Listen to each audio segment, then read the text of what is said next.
जय माता दी।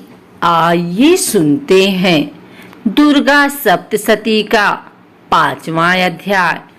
महर्षि मेधा ने कहा, पूर्व काल में शुम्भ निशुम्भ नामक असुरों ने अपने बल के मद से इंद्र को त्रिलोकी का राज्य और यज्ञों के भाग छीन लिए और वह दोनों इसी प्रकार सूर्य, चंद्रमा, धर्मराज और वरुण के अधिकार भी छीनकर स्वयं ही उनका उपयोग करने लगे।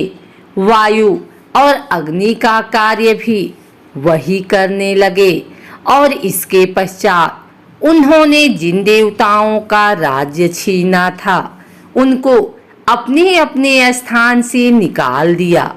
इस तरह से अधिकार छीने हुए दैत्यों तथा दैत्यों द्वारा निकाले हुए देवता अपराजिता देवी का स्मरण करने लगे कि देवी ने हमको वर दिया था कि मैं तुम्हारी संपूर्ण विपत्तियों को नष्ट करके रक्षा करूंगी। ऐसा विचार कर सब देवता हिमालय पर गए और भगवती विष्णु माया की स्तुति करने लगे। देवताओं ने कहा, देवी को नमस्कार है, शिव को नमस्कार है, प्रकृति और भद्रा को नमस्कार है। हम लोग रौद्र, नित्या और गौरी को नमस्कार करते हैं। ज्योत्सनामयी, चंद्र रूपिणी व सुख रूपा देवी को निरंतर नमस्कार है। शरणागतों का कल्याण करने वाली वृद्धि और सिद्धि रूपा देवी को हम बार बार नमस्कार करते हैं। और नैऋति, राजाओं की लक्ष्मी तथा सरवाड़ी को नमस्कार है। दुर्गा को दुर्ग स्थलों को पार करने वाली दुर्गपारा को सारा सर्वकारी ख्याति कृष्ण और धूम्र देवी को सदैव नमस्कार है। अत्यंत सौम्य तथा अत्यंत रौद्र रूपा को हम नमस्कार करते हैं। उन्हें हमारा बारंबार प्रणाम है। जगत की आधारभूत कृति देवी को बार बार नमस्कार करते हैं। जिस देवी को प्राणी मात्र विष्णु माया कहते हैं उसको नमस्कार है, उसको नमस्कार है, उसको नमस्कार है। जो देवी संपूर्ण प्राणियों में चेतना कहलाती है उसको नमस्कार है। जो देवी संपूर्ण प्राणियों में बुद्धि रूप से स्थित है उसको नमस्कार है। जो देवी सब प्राणियों में निद्रा रूप से विराजमान है उसको नमस्कार है। जो देवी संपूर्ण प्राणियों में क्षुधा रूप से विराजमान है उनको नमस्कार है। जो देवी प्राणियों में शक्ति रूप से स्थित है उनको नमस्कार है। जो देवी संपूर्ण प्राणियों में तृष्णा रूप से स्थित है उनको नमस्कार है। जो देवी सब प्राणियों में शांति रूप से स्थित है उनको नमस्कार है। जो देवी सब प्राणियों में जाति रूप से स्थित है उनको नमस्कार है। जो देवी संपूर्ण प्राणियों में श्रद्धा रूप से स्थित है उनको नमस्कार है। जो देवी संपूर्ण प्राणियों में कांति रूप से स्थित है, जो देवी सब प्राणियों में लक्ष्मी रूप से स्थित है उनको नमस्कार है। जो देवी सब प्राणियों में स्मृति रूप से विराजमान है उनको नमस्कार है। जो देवी सब प्राणियों में दया रूप से स्थित है उनको नमस्कार है। जो देवी संपूर्ण प्राणियों में मातृ रूप से स्थित है उनको नमस्कार है। जो देवी संपूर्ण प्राणियों में भ्रांति रूप से स्थित है उनको नमस्कार है। जो देवी संपूर्ण प्राणियों में नित्य व्याप्त रहती हैं उनको नमस्कार है। पूर्व काल में देवताओं ने अपने अभीष्ट फल पाने के लिए जिसकी स्तुति की और देवराज इंद्र ने बहुत दिनों तक जिसका सेवन किया वह कल्याण की साधना भूता ईश्वरी हमारा कल्याण और मंगल करे तथा सारी विपत्तियों को नष्ट कर डाले। असुरों के सताए हुए हम संपूर्ण देवता उस परमेश्वरी को इस समय नमस्कार करते हैं तथा जो भक्ति पूर्वक स्मरण किए जाने पर तुरंत ही सब विपत्तियों को नष्ट कर देती है, वह जगदम्बा इस समय भी हमारा मंगल करके हमारी समस्त विपत्तियों को दूर करे। महर्षि मेधा ने कहा, हे राजन, इस प्रकार जब देवता स्तुति कर रहे थे तो उसी समय पार्वती देवी गंगा में स्नान करने के लिए आई। तब उनके शरीर से प्रकट होकर शिवा देवी बोली, शुंभ दैत्य के द्वारा स्वर्ग से निकले हुए और निशुंभ से हारे हुए यह देवता मेरी स्तुति कर रहे हैं। पार्वती के शरीर से अंबिका निकली थी, इसलिए उनको संपूर्ण लोक में कौशिकी कहते हैं।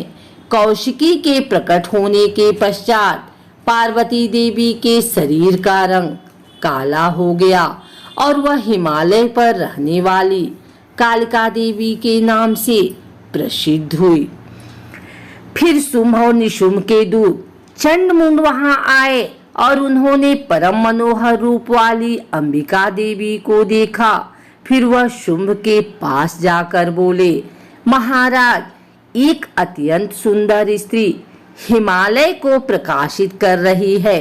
वैसा रंग रूप आज तक हमने किसी स्त्री में नहीं देखा। हे असुरेश्वर, आप यह पता लगाएं कि वह कौन है और उसको ग्रहण कर लें। वह स्त्री स्त्रियों में रत्न है। वह अपनी कांति से दसों दिशाओं को प्रकाशित करती हुई वहां स्थित है, इसलिए आपका उसको देखना उचित है। हे प्रभु, तीनों लोकों के हाथी, घोड़े और मणि इत्यादि जितने रत्न हैं वह सब इस समय आपके घर में शोभायमान हैं। हाथियों में रत्न रूप ऐरावत हाथी और उच्चैश्रवा नामक घोड़ा तो आप इंद्र से ले आए हैं। हंसों द्वारा जुता हुआ विमान जो कि ब्रह्मा जी के पास था अब भी आपके पास है, और यह महापद्म नामक खजाना आपने कुबेर से छीना है। समुद्र ने आपको सदा खिले हुए फूलों की किजलंकिनी नामक माला दी है। वरुण का कंचन की वर्षा करने वाला छत्र आपके पास है। रथों में श्रेष्ठ प्रजापति का रथ भी आपके पास ही है। हे दैतेंद्र, मृत्यु से उत्क्रांतिका नामक शक्ति भी आपने छीन ली है, और वरुण का पास भी आपके भ्राता निशुंभ के अधिकार में है, और जो अग्नि में न जल सके ऐसे 2 वस्त्र भी अग्निदेव ने आपको दिए हैं। हे दैत्यराज, इस प्रकार सारी रत्न रूपी वस्तुएं आप संग्रह कर चुके हैं, तो फिर आप यह कल्याणकारी स्त्रियों में रत्न रूप अनुपम स्त्री आप क्यों नहीं ग्रहण करते? महर्षि मेधा बोले, चंडमुंड का यह वचन सुनकर शुंभ ने विचारा कि सुग्रीव को अपना दूत बनाकर देवी के पास भेजा जाए।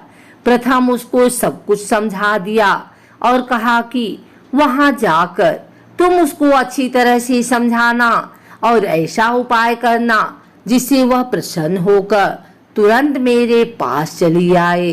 भली प्रकार समझा कर कहना। दूत सुग्रीव पर्वत के उस रमणीय भाग में पहुंचा जहां देवी रहती थी।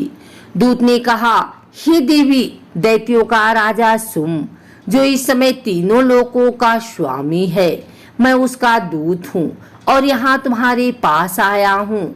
संपूर्ण देवता उसकी आज्ञा एक स्वर से मानते हैं। अब जो कुछ उसने कहला भेजा है वह सुनो। उसने कहा है, इस समय संपूर्ण त्रिलोकी मेरे बस में है और संपूर्ण यज्ञों के भाग को पृथक पृथक मैं ही लेता हूँ, और तीनों लोकों में जितने श्रेष्ठ रत्न हैं वह सब मेरे पास हैं। देवराज इंद्र का वाहन ऐरावत मेरे पास है, जो मैंने छीन लिया है। उच्चैश्रवा नामक घोड़ा जो क्षीर सागर मंथन से प्रकट हुआ था, उसी देवताओं ने मुझे समर्पित किया है।